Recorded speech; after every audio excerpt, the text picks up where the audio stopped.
पूरी दुनिया के किसी जगह ते ना देवबंदी मारन होना, ना बरेलवी मारन होना, ना शिया, ना अहले हदीस, ना कोई और जना। वो सिर्फ मुसलमान करके मारने ने फिरका वरीयत चो निकलो। बड़ी मेहरबानी जी, जेड़े जेड़े लोग अस सपोर्ट करने पे इलाके चो उन्होंने सारे ने मशहूर हाँ। रिक्वेस्ट कर सा कि जेड़े लोग भी अपने घराने मतलब वीडियो बनाना चाहते हैं उत्ते स्क्रीन ते नंबर आना पे, इस नंबर ते रबता कर लो।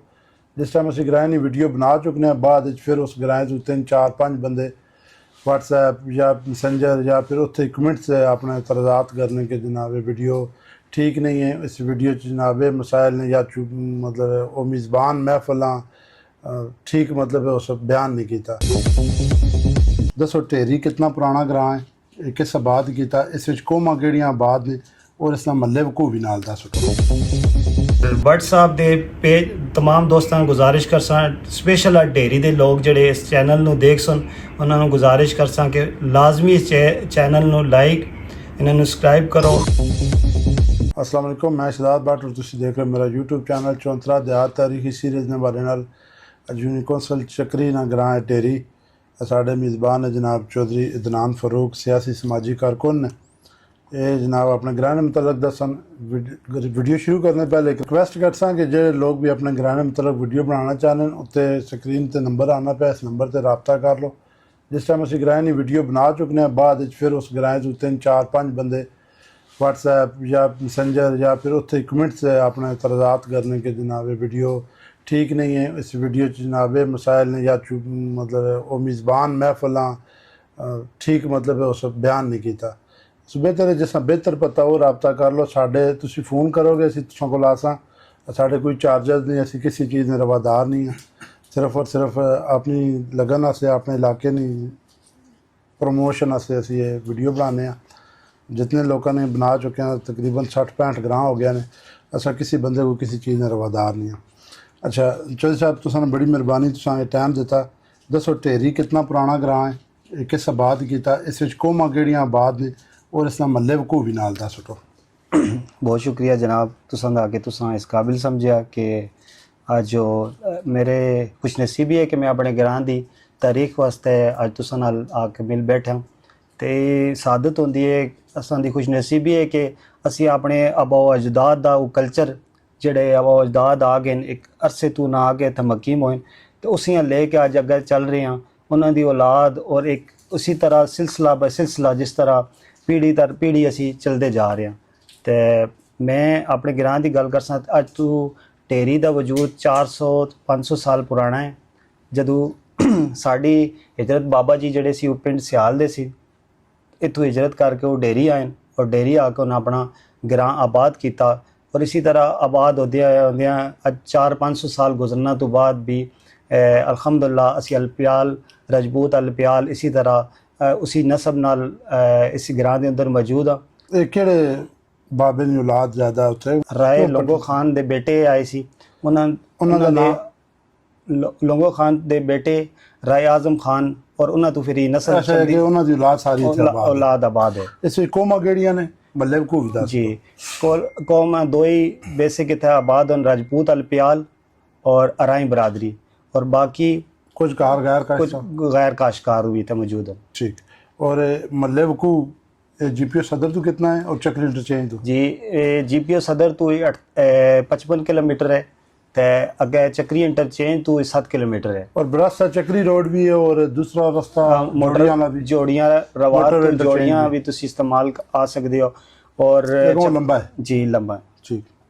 और चक्री इंटरचेंज उतर के 7 किलोमीटर है जानब असी जोड़ियां वाले रोड ते मेन पहला ग्रां ये आएगा उस नाल अगे मोड़ है और इससे बिल्कुल अपोजिट पड़ियाल ना रास्ता निकलता है। जी बिल्कुल। अच्छा आबादी घराने हिसाब से कितनी और अफराद कितने ने? घर के हिसाब से तकरीबन कमो बेश 500 के लगभग कारण और आबादी तादाद तकरीबन 3000 के नज़दीक मुश्तमिल है। ठीक। अच्छा ज़रिया आमदन लोगों ने की और शरह तालीम कितनी है? ज़रिया आमदन जड़े मेजोरिटी जिन्हें लोगों अच्छी तालीम हासिल की है और वो तो प्रोफैशनली तौर पर उन्हें नौकरियां वगैरह पेशा होरां दा नौकरी है। मेजोरिटी जड़ियाँ फैमिलियाँ ਬਿਹਤਰ ਇਸ ਕਨਸੈਪਟ ਨੂੰ ਲੈ ਕੇ ਆ ਸਕਦੀਆਂ ਸੀ। ਉਹਨਾਂ ਦਾ ਰੋਜ਼ਗਾਰ ਦਾ ਜ਼ਰੀਆ ਬਿਜ਼ਨਸ ਹੈ, ਜ਼ਾਤੀ ਕਾਰੋਬਾਰ ਹੈ। ਤੇ ਚੰਦ ਹੀ ਐਸੇ ਲੋਕ ਹਨ ਜਿਹੜੇ ਕਾਸ਼ਤਕਾਰੀ ਔਰ ਗਿਰਾਂ ਦੇ ਅੰਦਰ ਮਕੀਮ ਹਨ, ਜਿਹੜੇ ਗਿਰਾਂ ਦੇ ਅੰਦਰ ਹੀ ਮਤਲਬ ਕਾਸ਼ਤਕਾਰੀ ਸਭ ਤੋਂ ਆਖਰੀ ਸਟੇਜ ਤੇ ਠੀਕ ਹੈ। ਪਹਿਲਾ ਚੌਂਤਰੇ ਨਾਲ ਗਰਾਹ ਹੈ ਜਿਸ ਵਿੱਚ ਕਾਸ਼ਤਕਾਰ ਸਭ ਤੋਂ ਘੱਟ ਨੇ ਤੇ ਅਦਰਵਾਈਜ਼ ਹਰ ਗਰਾਹ 'ਚ ਅੱਧੋ ਵੱਧ ਕਾਸ਼ਤਕਾਰੀ ਹੈ ਜੀ। ਬਾਕੀ ਸਰਕਾਰੀ ਮੁਲਾਜ਼ਮ ਔਰ ਬਿਜ਼ਨਸ ਔਰ ਓਵਰਸੀਜ਼ ਹਨ। ਉਸ ਦੀ ਬੇਸਿਕ ਵਜ੍ਹਾ ਇਹ ਕੀ ਹੈ ਕਿ ਸਾਡੇ ਗਿਰਾਂ ਦੀ ਜਿਹੜੀ ਨਾ ਅਸਾਂ ਨੂੰ ਜਿਹੜਾ ਰਕਬਾ ਮੋਜ਼ਾ ਜਾਂ ਉਹ ਸਾਡਾ ਹੈ ਬਹੁਤ कम रकबे ना अच्छा कितना काम है कितना है टोटल 6000 है। अच्छा बढ़िया 500 ग्राम में अगर 500 कराना ग्राम है तो उसने 6000 रकबा बाकी काटे जी जो और उस विच अद्धो बात तो सुहान चला गया उसी जी सुहान चला जी बाकी और काश्तकारी से थोड़ा रह गया। अच्छा शरअ तलीम मर्द और औरत शरअ तलीम अल्हम्दुलिल्लाह साडी मर्द दी तकरीबन 90% है ते औरतां दी वो भी ट्रांसपोर्ट या किसी ऐसे मसाइल की वजह तो थोड़ी जी कम है 80% है। अच्छा जो साहब तालीमी सहूलियात और सेहत के बारे में अपने ग्रहणी दसो। जिस तरह की सहूलियात और तालीम के हवाले नाल होना चाहिए सी इस तरह का नहीं है, चूँकि शायद सियासी नज़र हो चुका। तो बच्चों का जोड़ा लड़कियों का स्कूल है वो प्राइमरी है तो लड़कियों का मिडल है। नेक्स्ट तालीम वास्ते बच्चे और बच्चियां फिर चक्री आंदे ने जी चक्री आंदे चक्री नजदीक जी चक्री जेड़ा किसते ना कोल अगर सरकारी तालीम हासिल करनी ने तो चक्री हासिल होता, अगर प्राइवेट जाना ने फिर मुख्तलिफ ग्रामां सियालदार जी सियाल मजीद दूर है। और सेहत के बारे में सेहत के हवाले नाल भी असां चक्री जाना पैंदा। तो बेसिक हेल्थ यूनिट और उस विच अमला तकरीबन सहूलियात है ने बेसिक हेल्थ यूनिट चक्री जी जी है। तो एक छोटे जी है कि सादिक पोल्ट्री फार्म की तरफों एक छोटा जिहा यूनिट बनाई गई है जेड़ा भी काफ़ी हद तक ये है कि गिरां दे लोकां नूं उस तो भी फायदा होंदा कि जेड़ा भी टीका हो जाना नहीं अल्हम्दुलिल्लाह कि इंज होंदा है कि जेड़ा भी बंदा उत्थे जांदा है अच्छी अद्वियात उसां मिल जाती है। सरकारी दी निस्बत उस प्राइवेट NGO च अच्छा लोकां दा इलाज हो रहा और पोल्ट्री फार्म ठीक है। अच्छा जो साहब तुसां ने ग्रां ने मशहूर मजहबी शख्सियात साढ़े ग्रां दे अल्हम्दुलिल्लाह हेडमास्टर रिटायर मोहम्मद अमीर साहब न जेड़े तकरीबन ग्रां दे अंदर जितने भी मजहबी तौर पर इवेंट्स होन या मजहबी तौर पर जितने भी शख्सियात हैं उन्होंने लीड करें। और उस तो बाद इलामा फैज़ल हक नक्शबंदी साहब न जेड़े अजकल अहले इलाका च अपने खिदमात पेश करें। और हाफिज एजाज इलामा अयाज रजवी साहब न जेड़े इस टाइम महकमा औकाफ बेसिक ढेरी दिन और महकमा औकाफ अजकल ड्यूटी दे रहे हैं।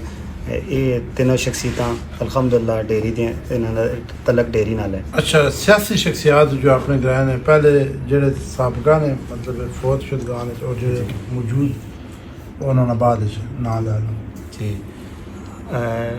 मरहूम हाजी बशीर साहब डेयरी दी उन्होंने तलक है। कौंसलर दे चौधरी निसार की तरफों कौंसलर खड़े सी और उन्होंने भाई हाजी अमीर साहब और वो वाइस चेयरमैन की सीट पर खड़े हुए सी साबका जी ठीक। और चौधरी फारूक साहब उन्होंने तलक भी ढेरी नाल है वो पटवार दे नैब नाज़म साबका नैब नाज़म पटवार ठीक।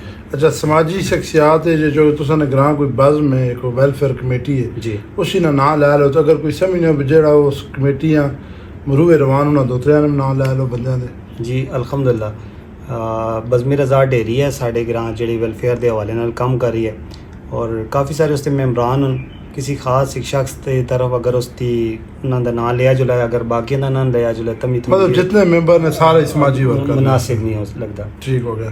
अच्छा साहब ये असां सिलसिला शुरू किया यार ग्रां जाके जिस तरह तुसां कोल आए इस तरह और भी सारे को जेड़े रहने उन्होंने कोल भी जा सकते इससे मतलब कुछ अल्फाज जी माशाल्लाह बट साहब बड़ी अच्छी काविश है तुसां दी अल्लाह ताला तुसां नूं सलामत रखे कि तुसां वो इलाका है जिस ते लब लबाब भी आंदा कि राय जलाल बाबा जी साढ़े आए सी और उन्हें एक अरसा अज तो 1000 साल कमो बेश पहला वो आके इतना मकीम हुए सी और उन्हों दी नस्ल इतनी फैली है कि 84 ग्रामां तक भी फैल चुकी है और आगे भी इसी तरह फैल रही है। और अल्हम्दुलिल्लाह उस बाबे की औलाद जड़े उन्होंने बच्चे अज पाकिस्तान के अच्छे अच्छे अहदों पर भी तैनात हों जिस तरह अल्हम्दुलिल्लाह 34 साढ़े जरनैल भी मौजूद हैं ਅਗਰ ਇਲੈਕਸ਼ਨ ਕਮਿਸ਼ਨ ਦੀ ਗੱਲ ਕੀਤਾ ਕਿ ਜੁਲੇ ਉੱਥੇ ਵੀ ਅੱਛੇ ਅਫਸਰਾਨ ਮੌਜੂਦ ਹਨ। ਦੀਗਰ ਵਾਪਟਾ ਦੀ ਗੱਲ ਕਰੋ ਤਾਂ ਵਾਪਟਾ 'ਚ ਹਰ ਸਰਕਾਰੀ ਮਹਿਕਮੇ ਹਰ ਸਰਕਾਰੀ ਮਹਿਕਮੇ 'ਚ ਅੱਛੀ ਸੀਟ ਤੇ ਮੌਜੂਦ ਹਨ। ਬਿਲਕੁਲ। ਤੇ ਤੁਸਾਂ ਇਹਲੇ ਇਲਾਕਾ ਵਾਸਤੇ ਵੀ ਖੁਸ਼ਨਸੀਬੀ ਹੈ ਔਰ ਪੂਰੇ ਪਾਕਿਸਤਾਨ ਨੂੰ ਚੌਂਤਰਾ ਦਾ ਇੱਕ ਕਲਚਰ